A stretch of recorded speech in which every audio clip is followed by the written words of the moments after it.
The Abundance of Grace. Story by Ekunrereoreofe. Written by Opemipo Oluwole. Copyright 2026, Brooklyn, New York. Chapter 1. Makoko Mornings. The sun had barely begun its quiet climb over the horizon when Makoko stirred awake.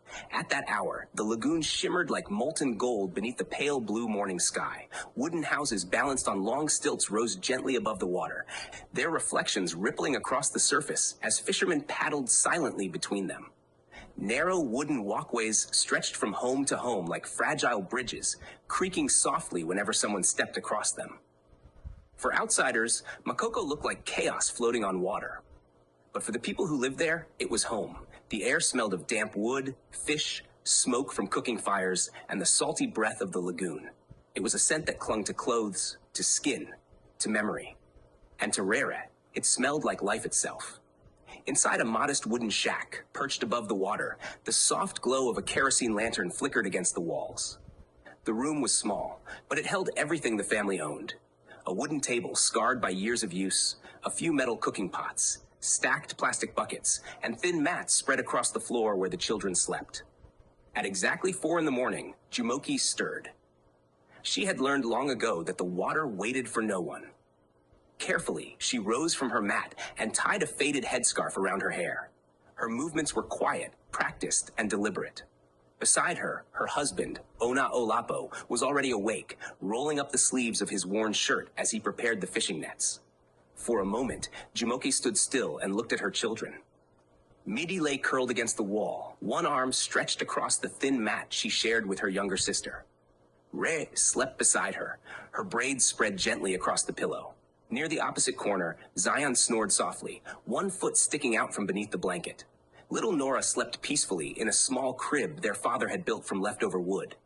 Jumoke's eyes softened. Life had not given them wealth, but it had given them each other. She leaned forward and gently touched Rere's shoulder. "Rere? Mid," she whispered. Rere stirred first. Her eyes blinked open slowly as sleep retreated from her mind. She rubbed her face and sat up, the lantern light reflecting softly in her wide brown eyes. "Yes, Mama," she murmured. Mid groaned softly beside her, but pushed herself upright as well. "Is it already morning?" she asked sleepily. Oluwole chuckled quietly as he lifted a bundle of nets over his shoulder. "The fish are already waiting for us," he said. "The lagoon never sleeps." Rere stretched her arms above her head before standing carefully. The wooden floor felt cool beneath her feet. She moved quietly past Zion and Nora, making sure not to wake them. Jumoke handed her a small woven basket. "Bread is inside," she said gently. "Carry it carefully." Rere nodded. Her small hands gripped the worn handle tightly as she lifted the basket. Even though she was only 10 years old, she already understood the weight of responsibility. Beside her, Maid balanced a metal tray filled with freshly fried fish, their golden skin still glistening with oil. "You ready?" Maid asked. Rere gave a determined nod. "I'm ready." Outside, the world was just beginning to glow. The sky had shifted from deep indigo to soft pink, and the first streaks of sunlight brushed across the water. As the girls stepped onto the narrow wooden walkway, the planks creaked beneath their feet. Rere moved carefully, placing each step with quiet concentration. The lagoon rippled below them, reflecting the morning sky like a living mirror. "You're walking too fast," Midi teased gently. "I'm not," Rere replied, though she slowed slightly. "You're excited," Mai said with a smile. Rere shrugged. Maybe she was. Every morning carried a small hope that today might be the day everything changed. The walk to the market took nearly 20 minutes. By the time they arrived, Makoko Market was already alive. Vendors shouted across wooden stalls stacked high with fish, vegetables, and steaming bowls of food. Canoes bumped gently against one another as fishermen unloaded their catches. Smoke from cooking fires curled upward into the sky. The air buzzed with voices. "Fresh fish! Hot bread! Come and buy!" Rere adjusted the basket on her head and stepped forward. "Bread! Fresh bread!" she called. Her voice was soft at first, but confidence grew with each word.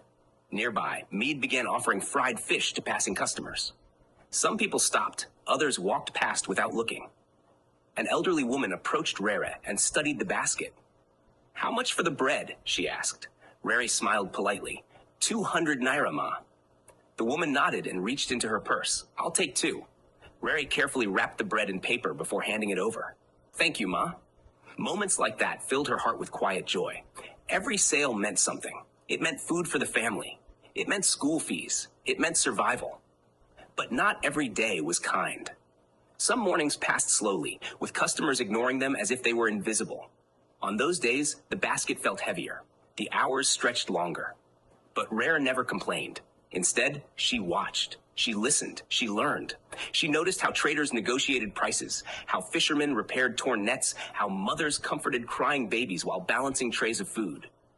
Makoko was more than a place. It was a living classroom, and Rere absorbed every lesson. By late morning, the sun hung high above the lagoon. The market began to quiet as vendors packed away their goods. Mead counted the coins they had earned. Not bad today, she said with a smile. Rere nodded. It wasn't much, but it was enough. As they walked home across the wooden planks, the lagoon sparkled brightly beneath the afternoon sun. Children splashed in the water below. Neighbors called greetings from their doorways. For a moment, everything felt peaceful. That night, after dinner, the family gathered inside their small home. Zion told stories about his adventures chasing crabs near the water. Nora laughed as Jumoki tickled her tiny feet. Ona Olapo sat quietly repairing a fishing net, his fingers moving with practiced skill. Rere lay beside Meady on the mat, staring up at the wooden ceiling. The lantern flickered softly. Are you still awake? Mead whispered. Yes, Rere replied. What are you thinking about? Rere hesitated, then she spoke quietly. I want to see the world one day. Meady turned her head. The world? Yes, Rere said softly, beyond Makoko. I studied her sister's face for a moment. Then she smiled. If anyone can do it, she said, it's you. Rere closed her eyes slowly. Before sleep claimed her, she whispered a small prayer. May grace guide us through tomorrow. She didn't know it yet, but that prayer would carry her across oceans, across cities, and across the boundaries people once believed she could never cross. From wooden walkways to glass skyscrapers, from the quiet waters of Makoko to a future brighter than the rising sun. And this was only the beginning.